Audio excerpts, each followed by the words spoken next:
Released in 1991, Sonic the Hedgehog quickly rose to fame as the flagship game for the Sega Genesis game console. A side-scrolling platformer, its music was composed by J-pop musician Masato Nakamura.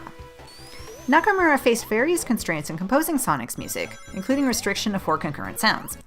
Wanting to match the mood of the gameplay experience, Nakamura stated, "I composed melodies that kept the game tempo in mind without sounding unnatural.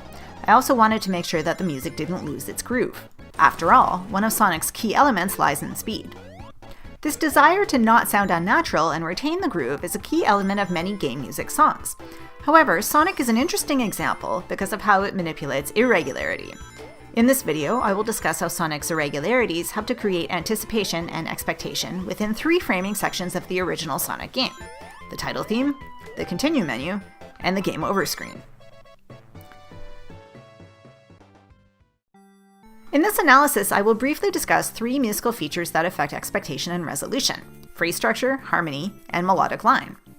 A few basic theoretical assumptions and methodologies will help to frame this analysis. First, to analyze phrase structure, I will use the grouping structure methodology of William Kaplan, as presented in classical form.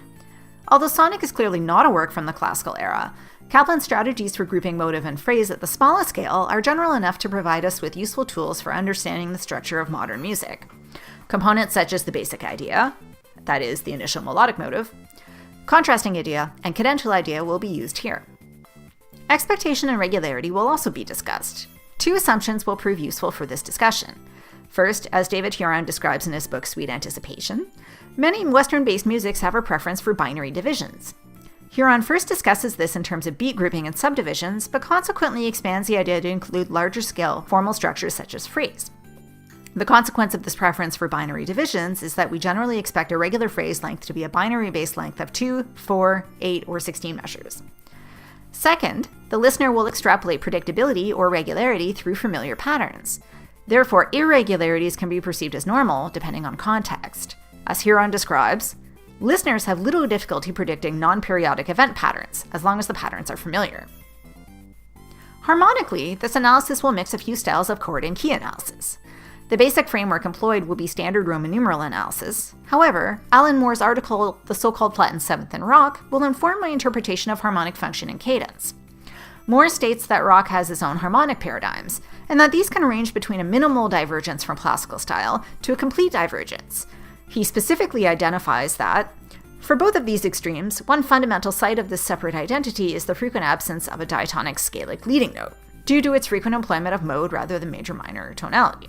As a result, the progression flat 7-1 forms the standard diatonic progression in this repertoire, one that often acts in a cadential role. The linear bass motion to 1 creates the cadential paradigm. Lastly, a few standard assumptions from tonal music will be employed. That motion by semitone creates tension and a sense of resolution, that dissonance creates instability, and that a agogic accent, or in other words, a note of longer duration, will suggest a moment of repose or what I'll call rhythmic cadence. Let's begin by examining Sonic's title theme.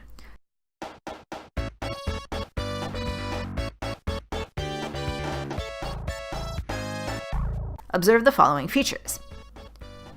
It is an irregular meter, 4/4, supported by consistently spaced offbeat percussion attacks, with the exception of a shift to an on-beat note at the moment of cadential arrival in measure 3. Its motivic content begins with 2 statements of a basic idea, which is very regular. The repetition of the basic idea helps to reinforce that this is the main theme of the game. The second basic idea varies from the first in its second half. The harmonic progression remains the same, but the lowered scale degree 7 occurs in the 2 melodic lines now rather than in the bass. Contrasting material occurs in the 3rd measure, and there is no distinctive melodic or rhythmic content in the 4th measure since it only contains a held bass note. This creates a mild irregularity of phrase length. We would normally expect a cadential arrival in the 4th measure in a standard phrase, but here it occurs 1 measure early, suggesting a compression. Its harmonic content features a repeating 1 to major 7 progression using the lower 7th scale degree. But in measure 3, G sharp is used instead of G natural, creating tension and resolution through semitone motion to the final cadential arrival. This is strengthened by the alteration of B to B sharp, which creates an additional semitone resolution to C sharp. Other interesting features include the octave leap in the bass and change of register, which create a sense of finality through a common cadential bass pattern. And lastly, a change of rhythm in the 3rd measure brings in the 5th note of the melodic pattern earlier than expected. heightening anticipation of its more stable arrival point on the next beat. A similar syncopation occurs in the bass on the next beat. The music of the continue menu is based off the same theme but introduces chromaticism and polytonality that disrupt the original theme's stability.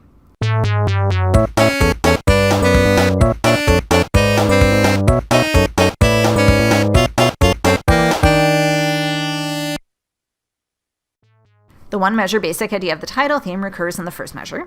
The song ends with the one-measure idea that reverses the melodic contour, but retains a very similar rhythm to the basic idea. In consecutive measures, this basic idea is repeatedly transposed out by semitone in the melody and bass, while its counter melody remains fixed in A major.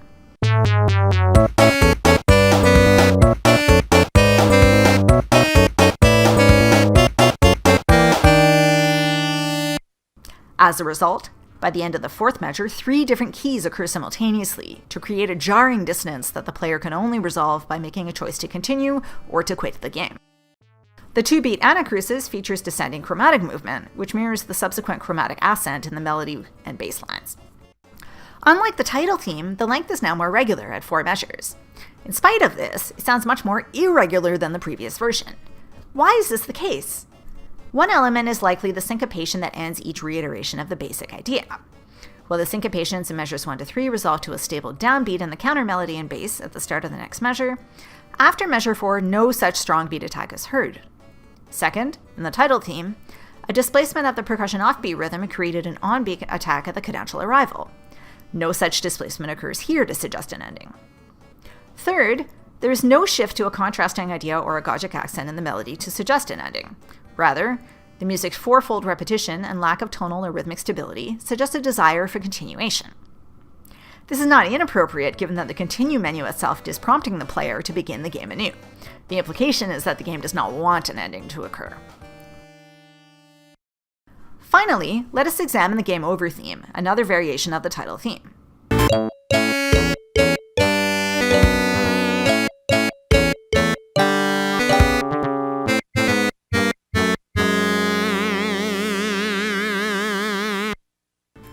It begins with the same basic idea and repetition that was originally heard in the title theme, but now at a significantly slower speed.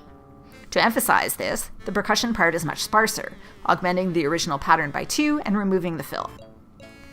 There is also a change to the contrasting idea. Rather than the original ascending leaps from the title theme, we now hear a new lament motive, a descending chromatic line.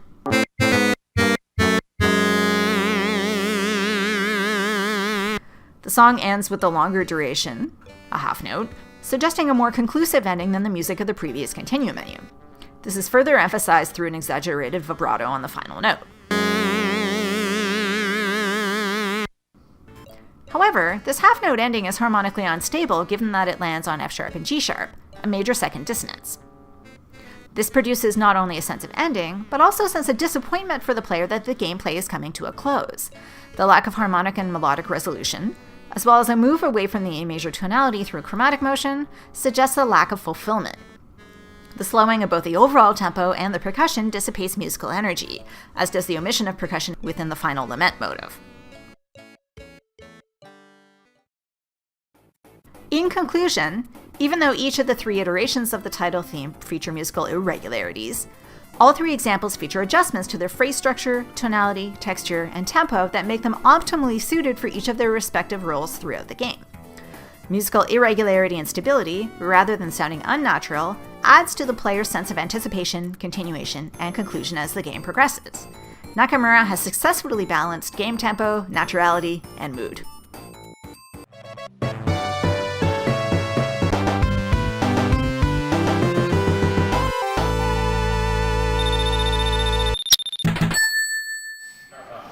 Woo!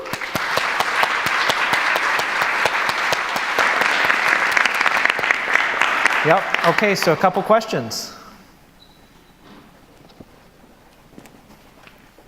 Thanks for this talk. It was really interesting. I was wondering if this sort of analysis of main idea, counter idea, and conclusion idea could be applied to not just a theme and variations, but sort of just set in games sets of fanfares that are used for, say, the Mario, the fanfare, the game over, the...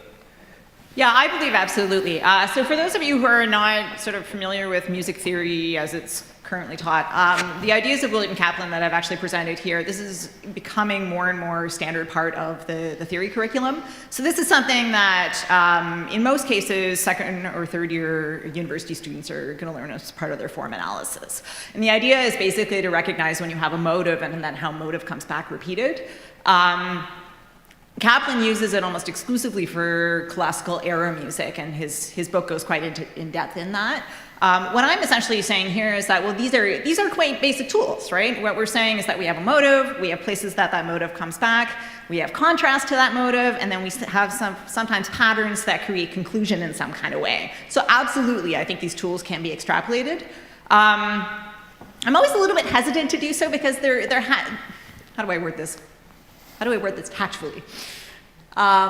There's always a little bit of conflict in taking tools for classical music theory and applying them to contemporary music, simply because the idea is, well, are we trying to impose these structures on this music? But I think in this case, like they really are so general that I think we can use them to categorize a lot of things. And it helps basically to frame the discussion for something like this, for something like fanfare themes, for something like, you know, intros versus main themes versus boss themes, for example. Like this, it's just a way of dividing up the music. Cool, thank you. Thanks.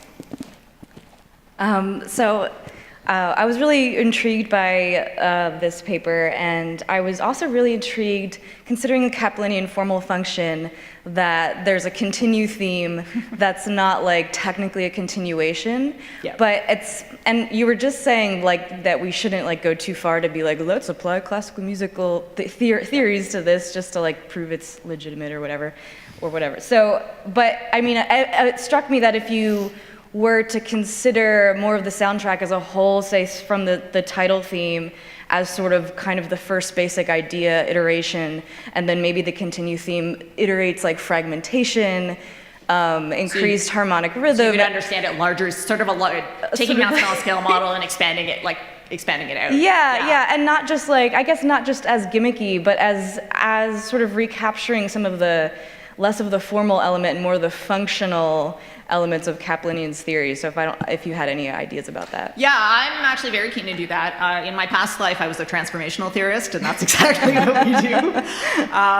And particularly this idea that Joseph Strauss talks about of composing out, the idea that you have a smaller scale motive that's reflected in the larger scale structures. Again, he uses it primarily as a tool to look at art music, but there's no reason why that couldn't be expanded out to look at other genres and repertoires.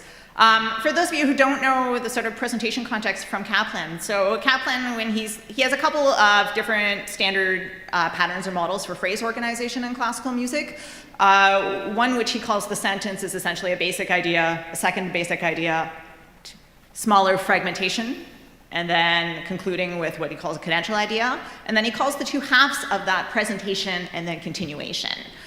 So the idea is basically that the presentation is the twofold repetition of the basic idea, much like what we actually saw in the sonic example. And then the idea is you sort of break that down and then come to, I'll say a slowing, but it doesn't have to be in terms of tempo, it's more in terms of function. So that continuation we could talk about in the same kind of way, right? The idea that the game over theme is a literal slowing in this case rather than... Right, yeah. Yeah, so getting the same kind of function across. Again, the terms are a little bit weighted in Kaplan's theory because he applies them to sonata forms, really. Whereas there's no implication of that actually in this repertoire. But yeah, I really like that idea. Thanks. Thank you so much, Stephanie. Awesome. Thank you.